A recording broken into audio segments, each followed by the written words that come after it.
हमारे spoken English course के 6 day में आपका स्वागत है। इस कोर्स में हम इंग्लिश को बिल्कुल बेसिक से डिस्कस कर रहे हैं और इसमें हमने इंग्लिश को बिल्कुल ABC से डिस्कस करना शुरू किया है। अगर आपने हमारी पिछली वीडियोस नहीं देखी तो मैं आपको हाईली रेकमेंड करूंगा कि आप वो वीडियोस जाकर देखें।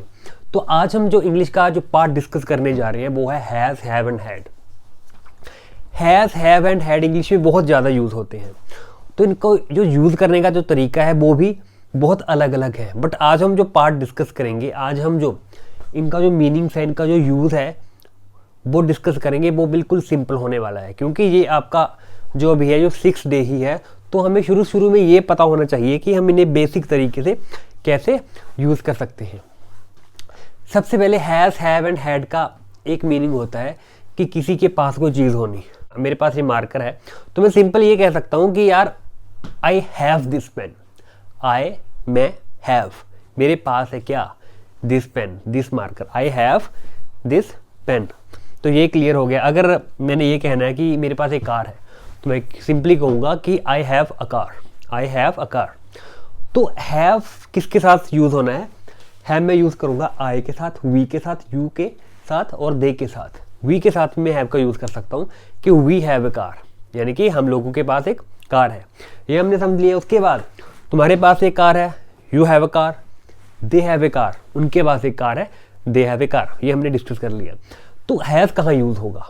हैज़ हम वहाँ यूज़ करेंगे जब बात शुरू होती है, बात चलती है उनकी, ही, शी एंड इट की।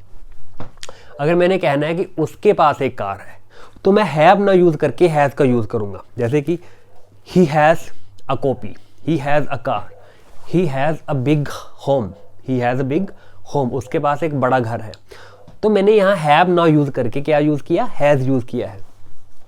इसके अलावा इट के साथ भी मैं यूज़ कर सकता हूँ हैज़ को। इट का मीनिंग क्या है? इट को हम तब यूज़ करते हैं जब हम किसी नॉन लिविंग चीज़ के बारे में बात कर रहे होते हैं, या किसी एनिमल्स या किसी बेबी के बारे में भी बात कर रहे होते हैं। जैसे कि आई हैव ए मार्कर, मेरे पास एक मार्कर है। It has a lot of ink in it, it has a lot of ink in it, इसके पास बहुत सारी इंक है। मतलब इसके अंदर बहुत सारी इंक है, यानी कि इसके पास बहुत सारी इंक है। तो हमने ये दिखा। तो हम जो मोटा मोटा जो बेसिक है, इसके पहले ये हमने समझा कि हैव कहाँ यूज़ होना है, आई, वी, यू, दे के साथ। हैज़ कहाँ यूज़ होना है, ही, शी और इट के साथ। अब हैड हमने कब यूज़ करना है? जब हमने पास के बारे में बात करनी होती है तब हम हैड का यूज़ करेंगे, चाहे वो ही, शी, इट हो, चाहे आई, वी, यू, दे हो, हमने हैड का ही यूज़ करना होता है उधर। सबसे पहले हम बेसिक को उठा लेते हैं। अब अभी इस वाले तरफ हम पॉजिटिव के बारे में बात कर रहे हैं। यहाँ हमने अगर नेगेटिव सेंटेंस बनाना हो तब हम इसमें हमने वो वाले सेंटेंसेस यूज़ किया है जब हम नेगेटिव बोलते हैं कि उसके पास एक पेन नहीं है, उसके पास एक कार नहीं है। अब इस तरफ हमने इंटेरोगेटिव सेंटेंसेस को बनाया है, यानी कि अगर मैंने ये कहना है कि क्या उसके पास एक कार है, अब मैं इधर प्रश्न पूछ रहा हूँ, तो प्रश्न पूछने के लिए मैं कैसे ऐसे सेंटेंसेस को बना सकता हूँ, मैंने यहाँ डिस्कस किया है। तो सबसे पहले मैं सिंपल डिस्कस करता हूँ कि मैंने कहना है कि मेरे पास एक पेन है। तो सबसे पहले मैंने आई का यूज़ किया। उसके बाद जैसे हमने पहले डिस्कस किया है तो कि आई के साथ हमने हैव यूज़ करना है, तो I have a pen, simple आ गया। अब अगर मैंने इसे नेगेटिव में कहना है कि मेरे पास एक पेन नहीं है, तो थोड़ा सा चेंज हो जाएगा। तो मैं कहूँगा do not, I do not have. अगर आई, वी, यू, दे की बात हो तो मैं नेगेटिव बनाने के लिए उन्हें यूज़ करूँगा do not. I do not have, I do not have, I do not have a pen, I do not have a pen. I, we, you, they के साथ अगर नेगेटिव सेंटेंसेस हमने बनाने हैं तो मैं डू नॉट का यूज़ करूँगा, डू नॉट हैव का यूज़ करूँगा सीधा, I do not have a pen. अब इसका इंटेरोगेटिव बनाना है तो मैं डू एंड डस को आगे ले आऊँगा। अगर डू, क्योंकि आई के साथ डू यूज़ होगा इसलिए मैं डू को आगे ले आऊँगा, do I have a pen. अब ये देखिए डू डैश हैव, डैश में हम कोई भी अपना सब्जेक्ट को यूज़ कर सकते हैं, प्रोनाउन को, नाउन को। जैसे कि आई की बात हो रही है, मेरी बात हो रही है, तो मैं यहाँ आई यूज़ कर सकता हूँ, do I have a pen. Next हम सेंटेंस बना लेते हैं।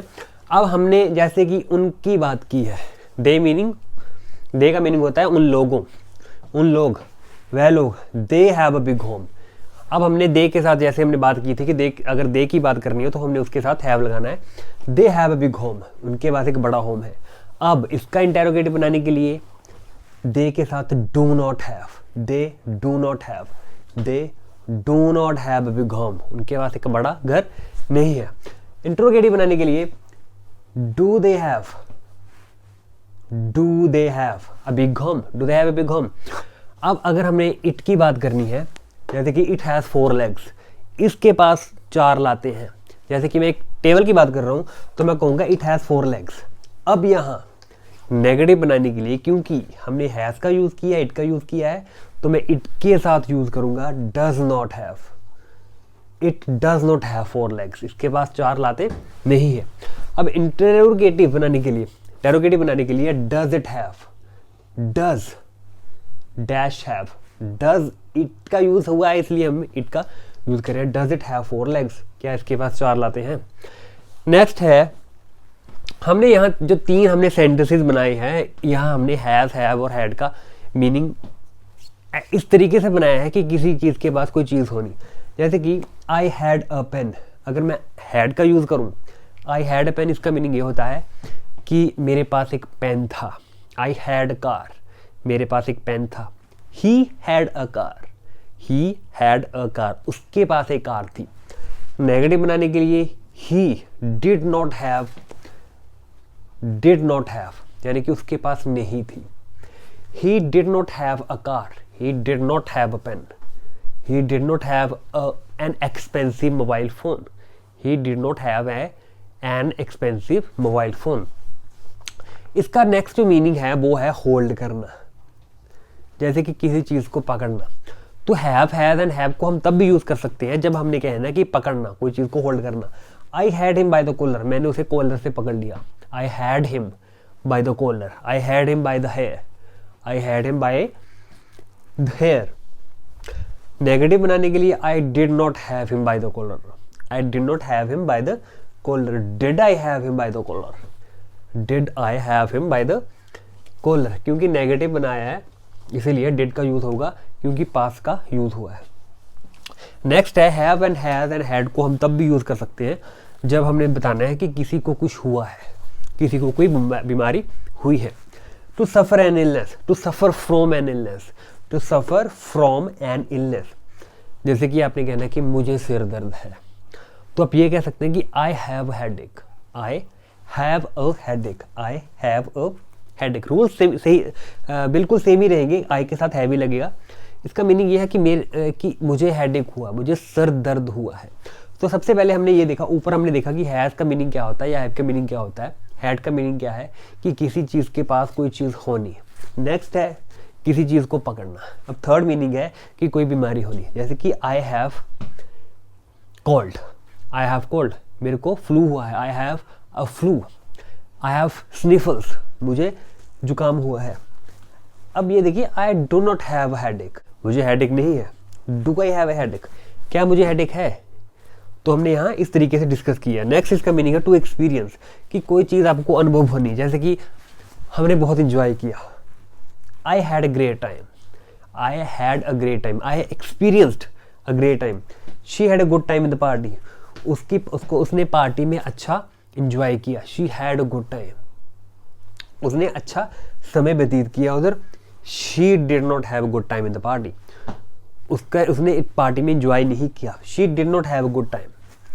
Did she have a good time in the party, did she have, यहाँ देखिए हमने did she have a good time in the party. Did का यूज किया है क्योंकि ये पास्ट की बात हो रही है। तो डिड हमने डू, डिड, डज हमने आगे प्लेस करना है। और इसका नेक्स्ट मीनिंग है रिसीव करना। जैसे कि she had a letter yesterday, उसको कल एक लेटर मिला, एक लेटर उसने रिसीव किया। She had a letter yesterday, she did not have a letter yesterday, she did not have a letter yesterday, उसको कोई लेटर यस्टरडे कल नहीं मिला। Did she have a letter yesterday, क्या उसे कल एक लेटर मिला? Did she have a letter yesterday. आप ऐसे भी कह सकते हैं she has a headache, she has a headache, उसे सर दर्द है। She does not have a headache, क्योंकि शी की बात हो रही है इसलिए हम इसके साथ हैज लगाएंगे और नेगेटिव फॉर्म में डज नॉट लगाएंगे। She does not have a headache. Does she have a headache, does she have a headache. तो इसके अलावा हम इसे present perfect tense, past perfect tense and future perfect tense में भी हैज़, हैड एंड हैड को हम किस तरीके से यूज़ करेंगे वो हम फ्यूचर में डिस्कस करेंगे। फिलहाल हमने इनका जो सिंपल मीनिंग था वो डिस्कस किया। अगर फिर भी आपको इसमें कोई डाउट है तो आप कमेंट बॉक्स में पूछ सकते हैं। Thanks for watching the video. Subscribe to the channel if you have not done yet.